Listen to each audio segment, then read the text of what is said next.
Այս ակցիայի նպատակը այն է, որ հասցնենք կառավարությանը, որ իրենց որոշումները կարիքահեն չեն, որովհետև 40+10 դա կեցության վճար չէ, պետք է հստակ մի բան հասկանան, որ 40+10 դա ուղղակի բնակվարձ է, ու որպեսզի խորհրդանշական ինչ-որ բան լինի այս ակցիայի մեջ, որոշել ենք լվացք բերել եւ այստեղ փռել, խորհրդանշելով, որ շուտով Արցախցին հայտնվելու է այն կարգավիճակում, որ նույնիսկ լվաց փռելու հնարավորություն չի ունենալու։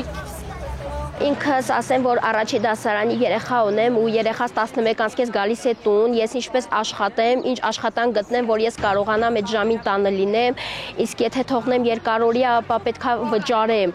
Ու արդյոք ես կկարողանամ այդպիսի աշխատանք գտնեմ, որ 3 երեխայի համար 60,000 դրամ երկարօրյա վճարեմ եւ կարողանամ վարձ տամ, բոլորս էլ տեղյակ ենք ինչպիսի գներ են Հայաստանում, վարձով բնակարանները։ Ինչպես տեսնում եք, այստեղ եմ իմ բալիկ հետ, ինչպես է բոլոր ծնողները հիմնականում։ Ես այս տարիքում ունեմ 22 տարվա աշխատանքային փորձ, ոչ կյանքս աշխատել եմ, ոչ մեկ ինձ չի պահել։ Ստեղծել եմ թե տուն, թե ընտանիք, թե աշխատանք ու հիմա ստիպված եկել ապրում ենք վարձակալությամբ։ Այդ 50,000-ները 40+10։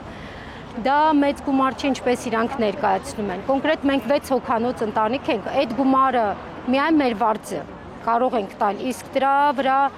կոմունալ անգամ վճարելու համար պետք է մենք դրա վրա ավելացնենք, հա, այսինքն այդ գումարից մի դրամ անգամ արցախցու գրպանում չի մնում։ Այս վիճակում ահագին մարդ կարելի է ասել 70-80%-ը հայտնվելու է դրսում։